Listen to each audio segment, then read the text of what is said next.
Chainlink daily updates starting on the weekly chart. These are the only three levels that you need to be concerned about in the big picture. Zoomed way out, this is it. The green, obviously the best. This is what we want to do once Link breaks this closing candle, weekly candle. We have a ways to go. Once we do this, we're good to go, right? That takes out these previous two peaks and all-time highs will be in near sight when this happens. However, we're still a hot minute away from that. So we are currently still have to go up over 63%. Okay, so that's down the line a little bit. Okay, in the near term, what do we want to hold as support? Well, you could see these candles the past 4 weeks or so. We've battled this support line right around the 18. You can see in the yellow on the right there, 1882. And why that level? Well, this candle closed at 1888. So if you want to get nitpicky, I would say that one. However, our previous peak back in August of 2020 closed right at that 1882 level, which also is coinciding with these candles. So that would be what we want to look for. If we close under that, not a wick, right? You see the wicks, past 4 weeks we've gone under it, but if we close under it, it's the odds greatly improve of us going down to this red line. And the red line, in my opinion, is going to be the bottom for Link if we come back down here, because we have a harsh bottom here from back in May. From when we were way up high at our all-time highs, we came all the way down with a wick all the way down here, almost 75% drop. Okay, so that shakes out all hands.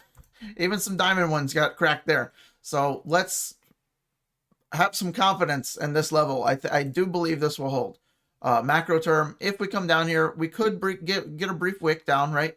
But closing, a weekly close, highly unlikely, based on this chart, based on my opinion and my 5 years of experience, that Link will close under that level.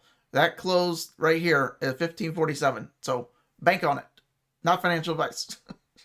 All right, what else we got? Link on the 4-hour chart, where this is the short-term daily updates, right? We want to look at a little bit shorter picture sometimes. And what is this? Well, we have momentum going back to the upside. So we hope it's not a little, glitch or a stutter step. We want this, and that would help us improve our momentum, our price action to the upside. Link could start stretching its legs a little bit again and, get back up to 21, 22. We can get, hopefully, the snowball effect get going. Okay. So as we do this, watch this, the next candle close, the next 4 hours, and it closes in, less than an hour now. So watch for that. We'll see if this continues up like this. And then you can zoom out. So go from the 4-hour to like the daily. You can see the daily is actually the opposite.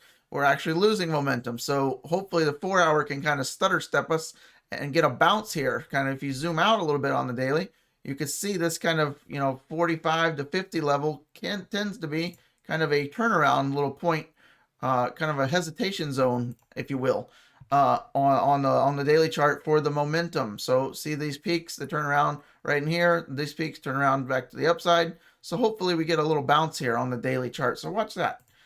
What else we got? The ADX and the I on the 1 hour. We often don't focus on the 1 hour, but Link is battling to get the bulls back in charge, as you can see here. So back in December 27th, right? It's 3 days ago, the bears killed all the bulls in a big way here. So this is why Link is struggling. Watch the ADX and the I. It tells you who's in charge. The bears are on top right now with the power. The ADX is losing power, but look how powerful it got here on the 1 hour at least. And then so once we get, again, just like the stochastic, once we get across of the bulls, hopefully we can get some separation, right? This is what we'd want to see, something like this back in early December, December 22nd, early there, and then again December 26th. But you really want to focus on the bigger picture. So if we get the cross, you need to zoom back out, go to like the 4-hour, right? Zoom out a little bit more. Then you can see a little bit bigger picture. So see the bulls fighting back here. We've got hit. We got hurt. We're down a little bit. Hopefully we're recovering. If we get the cross there, then you want to zoom out even more. Go to the daily, right? So now it's becoming a little bit clearer picture. So you could start in, zoomed way in, but zooming out a little bit and getting the bigger picture often helps a lot. So the ADX and the I is really low. The ADX, excuse me, the DI is here, the negative and the positive. You want the positive on top, obviously, if you want prices to go up. And as you can see, Link has struggled with that since November 16th when we crossed to the bearish side. And what happened November 16th to the prices? Well, I would say it's probably right in here. November 15th, 16th. So I'll start right there. Look at that. So after we got that cross on the daily, we proceeded to drop 50% in the next handful of weeks. So the ADX and DI is very key. I would put it on your chart if you don't have it already. Okay, Crypto Fear Ingredient Index. We're back to extreme fear. Okay, so watch. We've done this before, right? We fell down from May. We came back up. We battled back up, a little fake out, back to regular fear. And then we came all the way back down to our bottom again. But look at that bottom, 10. And then we came back and hit it again. So where's our bottom here? 16, 16. Are we going to come back to 16? Well, hopefully not. But if we do, then we better hope that holds, right? You don't want to make a lower low in extreme fear. Then we'll just probably likely stay down here even longer. So we'll see how we do. If we come back up again, we simply want to take out these highs. Start at 40, then take out our high here at 45. So that's what to do in the Crypto Fear and Greed Index. Quote of the day. And car of the day, Lexus LFA.